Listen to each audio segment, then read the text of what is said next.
خدا بہت برکت دیتا ہے بیٹیوں سے. یا بیٹیوں کو متاسفانہ میں کئی دفعہ مومنین کی خدمت میں عرض کیا ہے، بہت ناروا سلوک بچیوں کے ساتھ کرتے ہیں. بچیوں کو وراثت نہیں دیتے.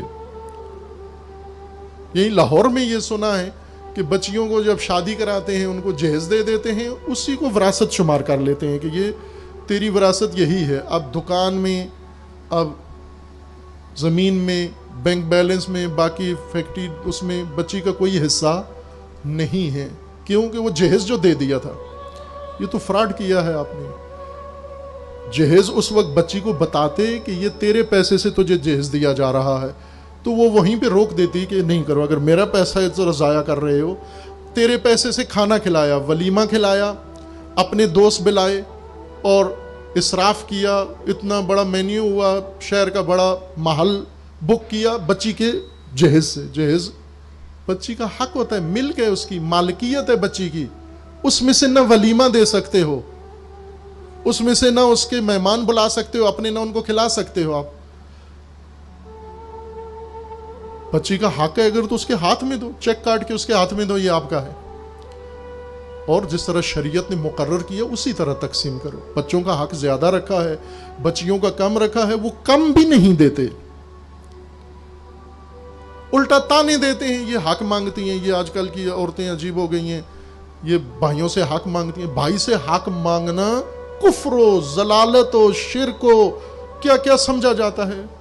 اور بھائی کا حق کھا جانا بہن کا، یہ غیرت، یہ شجاعت، یہ بھائی کا شرف، یہ بھائی کی کرامت. یہ چور، یہ غاصب جو بہنوں کا حق لے کے دبا کے کھا رہا ہے، یہ بڑا باعزت بھائی ہے. اور اگر بہن نے مانگ لیا تو بہن کی عزت گئی ساری. اب میکے میں نہیں آنا. ماں بھی کہتی ہے تجھے دودھ نہیں بخشوں گی، تو نے بھائیوں سے حق مانگا. اس کو اللہ نے دیا ہے یہ حق.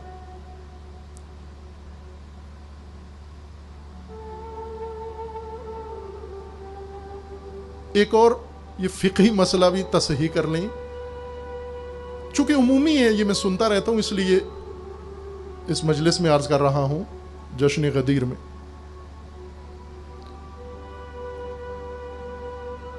کہ بعض اوقات اولاد اپنے والد کی موجودگی میں ان سے ارث وراثت مانگتے ہیں کہ ہماری وراثت دو ہمیں. بیٹے خوب اللہ تعالیٰ نے مومنین کو دیا ہوا ہے، محنت کی ہوئی ہے، کوشش کی ہوئی ہے، تجارت کی ہوئی ہے، خدا نے بہت نوازا ہوا ہے بعضوں کو.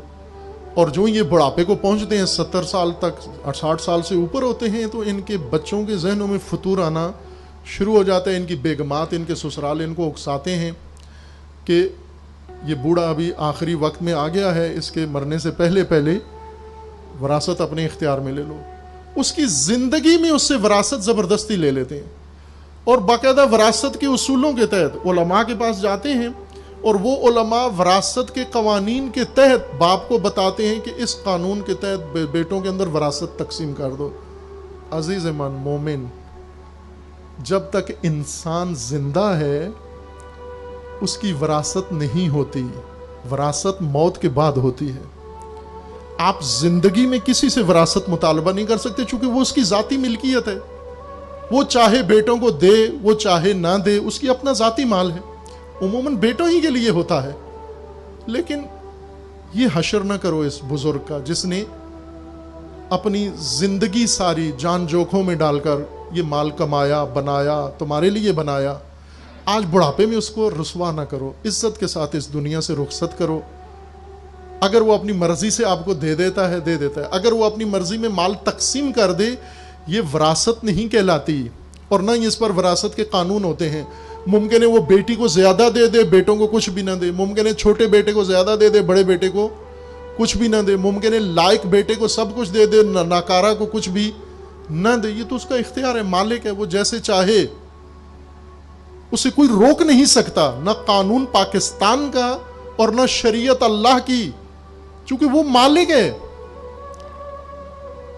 اسے مجبور نہیں کر سکتے، نہ فتووں سے، نہ علماء سے. لے جاتے ہیں مولوی بٹھا کر اس کے سامنے بٹھا دیتے ہیں، جی آپ مولانا صاحب بتائیے، ہمارے والد صاحب ہیں، اتنی دکانیں، اتنے بنگلے ہیں، اتنی جگہ ہے، اب ہم اس کے بیٹے ہیں تو اس میں کیسے تقسیم ہوگی؟ مولانا صاحب بھی شروع کر دیتے ہیں، بیٹیوں کو اتنا، بیٹوں کو. اس کی موجودگی میں، اس کی زندگی میں اگر اس طرح وراثت ہی اس کی تقسیم کرنی ہے تو پہلے اس کو بیٹھے ہوئے لٹاؤ، اس کو کفن پہناؤ، اس کو کافور لگاؤ، حنوت لگا کے پھر یہ فرض کرو کہ مر گیا ہے، پھر اس کے بعد تقسیم کرو، کم از کم ڈرامہ کرو اس کی موت کا، پھر کوئی جواز پیدا ہوگا۔ ابھی تو وہ زندہ ہے، سانسیں لے رہا ہے،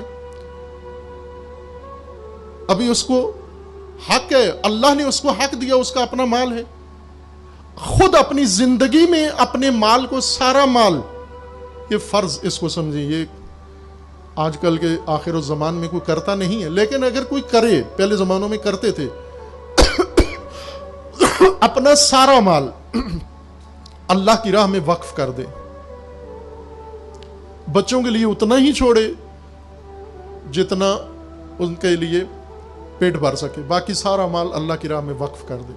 کوئی نہیں روک سکتا اس کو، نہ بیٹا، نہ بیٹی، نہ سسرال، نہ بیوی، نہ بہنیں، کوئی بھی اس کے اوپر دباؤ نہیں ڈال سکتے۔